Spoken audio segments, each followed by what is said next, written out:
Hi there. Welcome to the Schwowin's Nest. My name is Sandra, and I'm so glad you're here.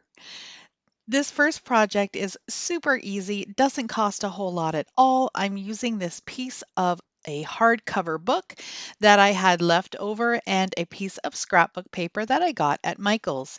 I'm just going to trace around and cut out the piece of paper big enough to cover the book. I'm going to use some hot glue to apply the paper to the book. I'm going to also cut the corners so I get a nice gift wrap kind of edge for the corners. I'd like to share with you that today's video is part of the Twine It Up challenge that I am co-hosting with my sweet friend Fanny from Creations by Favi. Please go over to Fanny's channel and click on that red subscribe button. Give her some support. She does some amazing DIYs. You're going to love her channel. So here's where the twine comes in. I've got this little wooden cutout bunny from the Dollar Tree, and I'm going to start just right in the center with a piece of twine and some hot glue, and I'm going to just start wrapping the twine around the bunny. Once I had wrapped it around 4 or 5 times, I cut off the twine and glued it onto the back of the bunny. My idea for this was to not have the twine go in the same direction. I wanted some going across his middle, up and down, diagonally. So I just started gluing in different areas, wrapping the twine 4 or 5 times, following the curves of the outline of the bunny, and then I would stop and start in a different direction. Because everything is so rounded on this bunny, when the twine started to kind of slip and slide, I just added a little dot of hot glue to hold it in place.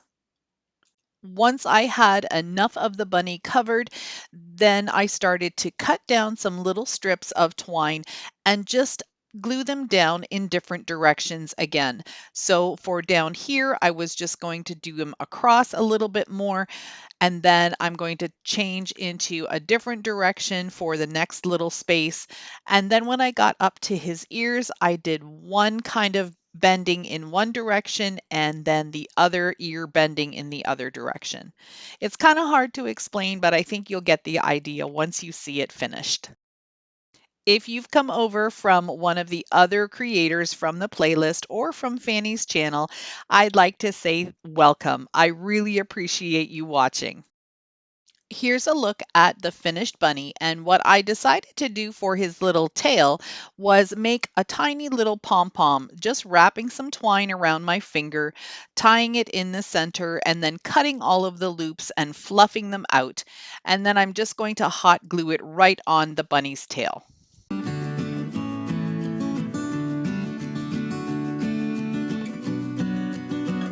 To finish off this cute little sign, I'm taking a bunch of twine that I'm going to wrap around the top of the sign and then tie it off with a couple of cute little simple bows. And then I'll do the same thing on the bottom, but I just won't put any additional bows. The last thing to do was just hot glue that little bunny right in the center. And this is a beautiful, simple little twine bunny that you can put up for spring or Easter. You can hang it on a wall or you can just have it standing on a shelf. It's just too cute. I love it.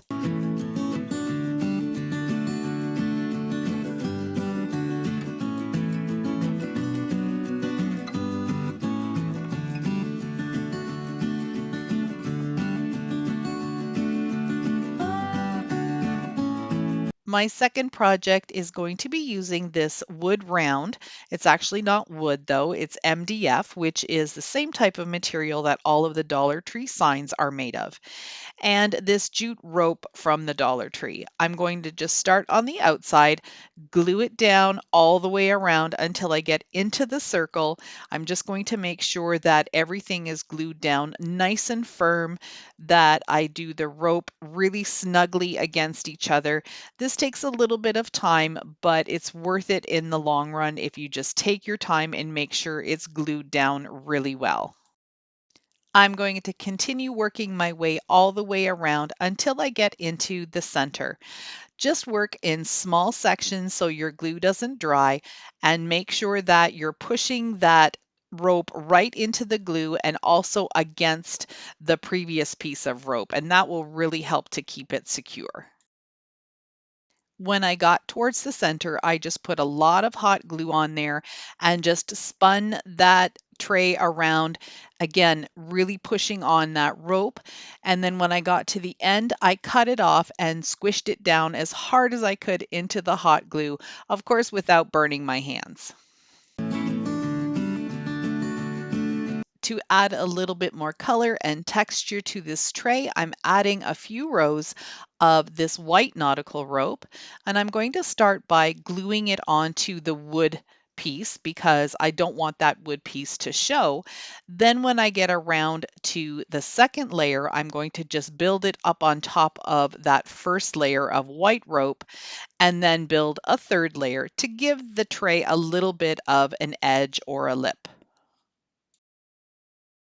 I'd like to take a moment and thank all of my subscribers and viewers for your continued support.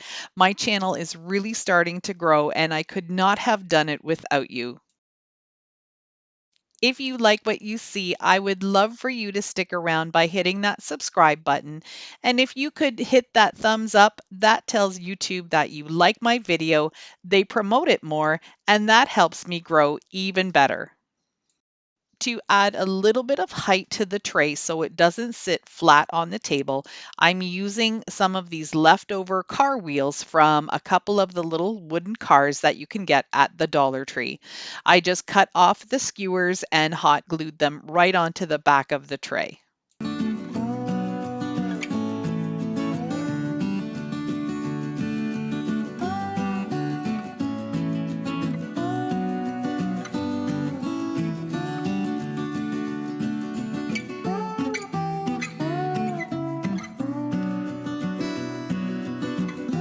My last project is using two of these thick wooden rounds from the Dollar Tree and one of their round wood vases or containers, pencil holders, whatever you want to call them.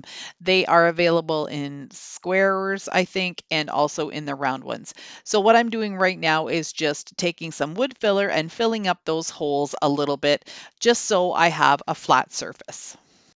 Here's what the pencil holder or the vase looks like so you know what to look for when you're out shopping.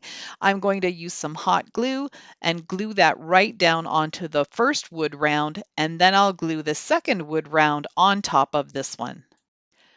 I like the natural look of the wood, but I do want this to look more vintage. I'm starting out with a one coat of the color clay from Martha Stewart Vintage Chalk Paints. Check out this cute little wooden pot. It's so adorable. It came in a pack of two, and I got it at a local Canadian dollar store. I'm going to be painting it with some silver paint. This is just acrylic paint, so I'm probably going to need to do at least two coats. I want this to look like an old vintage thimble that you would use for sewing. To give this giant spool a vintage look, I'm taking some walnut gel stain and a dry brush and just going across to mimic some wood grain. I'm going to go fairly heavily with this because I want it to have a really dark, deep, rich look. Once that had a couple minutes to dry, I'm taking some black paint and I'm going to do the same thing, just going in the same direction as the wood grain fairly heavily, but it's still going to give you the look of wood grain. I'm taking some of the Dollar Tree nautical rope and I had some extra pieces that I pulled apart and got 3 strands out of the one. So you could probably even open them up a little bit more, but I wanted more of a thicker look for my faux thread. I'm just hot gluing these right onto the spool. Just a quick reminder, when you're done watching my video, go over to Fanny's channel and check out that playlist. I've got my thread all done, so now I need a needle. I'm using a bamboo skewer and I'm going to cut it in half with my miter shears because that's going to give it a nice straight cut. I'll take a little bit of sandpaper and just round out the edges a little bit on the cut side and give it a couple of coats of that same silver metallic paint. To make this little flower pot look like a thimble, I'm taking the end of a small paintbrush, dipping it into some black paint, and then creating some dots all the way around. Then I'll continue that in rows all the way to the bottom rim of the little flower pot, and that will just mimic the little dents that are in a thimble. Once the black paint was dry, I used the silver paint to dry brush on top of it and just dull down the brightness of the black. I'm also applying a little bit of the dark walnut stain with a makeup sponge just to give it the effect that it's been rusted a little bit. I glued on a little slice of wood that I had also distressed so the thimble would have something a little higher to sit on.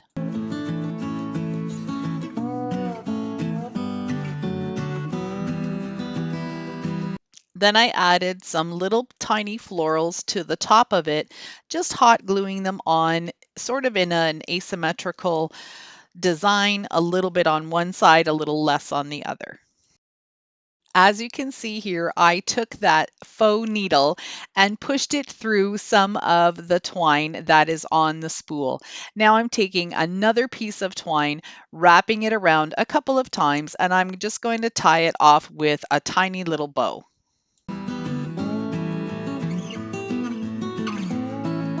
Then I decided to add some twine to the top part of the bamboo skewer to make it look like the thread was hanging out of the needle.